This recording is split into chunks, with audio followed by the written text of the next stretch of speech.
বাসা চেঞ্জ করার পর কিন্তু অনেক জিনিসেরই প্রয়োজন হয়, কারণ নতুন বাসায় উঠলে নতুন নতুন জিনিসের প্রয়োজন হয়। আর রুম যেহেতু বেশি তাই পর্দার প্রয়োজন ছিল, তাই জিনিসপাতিরও প্রয়োজন বেশি ছিল, তাই পর্দা কিছু অর্ডার করে নিলাম। আর আমি যে রুমের জন্য পর্দা কিনেছি সেই রুমের পর্দা কেনার উদ্দেশ্য ছিল হচ্ছে এই রুমটাতে প্রচুর রোদের আলো আসে। রোদের আলোর জন্য বাবুর মুখে অ্যালার্জি হয়ে যাচ্ছিল এবং ঘামাচি হচ্ছিল। সেই জন্য হচ্ছে পর্দা অর্ডার করে দরকার ছিল, কারণ আমরা এই রুমে বেশি থাকি, যেহেতু বাবুর প্রয়োজনীয় সব জিনিসপাতি এখানেই থাকে, ডায়পার, টিস্যু আর ভ্যাকসিন ট্যাক্সিন সব এখানেই পারা থাকে। সেজন্য এখানে আমার বেশি দরকার ছিল। এর আগে এই পেজ থেকে আমি পর্দা নিয়েছিলাম 5টা, এবার নিয়েছি 4টা।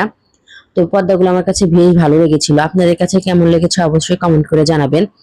পর্দার কালারও কিন্তু আমার কাছে অনেক ভালো লেগেছে। এর আগে পর্দা নিয়েছিলাম হচ্ছে এক কালারের একটা, আর একটা নিয়েছিলাম প্রিন্টের। তো এখানে 4টা পর্দা নিয়েছি। আমি দেখলাম যে অপচয় করে কি হবে, 6টা নেওয়ার থেকে 4টা নেওয়াই মনে হয় আমার কাছে ভালো হবে। তাই 4টা নিয়েছি। দেখেন তো পর্দা লাগানোর পরে কেমন লাগছে। আমি ওর এখানে পর্দা রেখে নিয়েছিলাম। আর আমার বাবু আবার ওখানে ঘুমাচ্ছিল।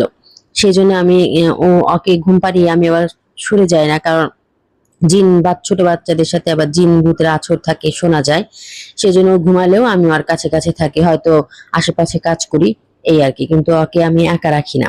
তো পর্দার কালার কেমন হয়েছে অবশ্যই আমাকে জানাবেন। যদিও কালার খুব একটা ভালো বোঝা যাচ্ছে না, ওই যে বললাম যে এই রুমে হচ্ছে রোদের আলো বেশি আসে, তাই রোদের আলোর জন্য খুব একটা হয়তো কালার বোঝা যাচ্ছে না। কিন্তু এটা সাদা কালারের মধ্যে ফুল ফুল করা ছিল আর কি, প্রিন্টের। আমাদের সব মেয়ের কাছেই কিন্তু সংসারের জিনিস কিন্তু অনেক ভালো লাগে।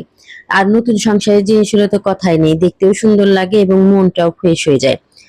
আর এখানে পর্দা লাগানোর পরে কিন্তু রুমটা অনেক সুন্দর লাগছিল। আগের পর্দাটা কিন্তু খুব একটা ভালো লাগছিল না। এই পর্দাটা লাগানোর পরে অনেক সুন্দর লাগছিল রুমের, রুমটাই অনেক সুন্দর লাগছিল। পর্দাও কিন্তু একটা রুমের সৌন্দর্য বৃদ্ধি করে। ওই পর্দাগুলো দেখতেও ভালো লাগছিল না, অনেক আগে কিনেছিলাম, তো একটু ছিঁড়ে ছিঁড়েও গিয়েছিল। পর্দা কেনা খুবই দরকার ছিল, তাই আর কি পর্দাগুলো নেওয়া। কেমন হয়েছে অবশ্যই কমেন্ট করে জানাবেন। আজকের ভিডিও এই পর্যন্ত। আল্লাহ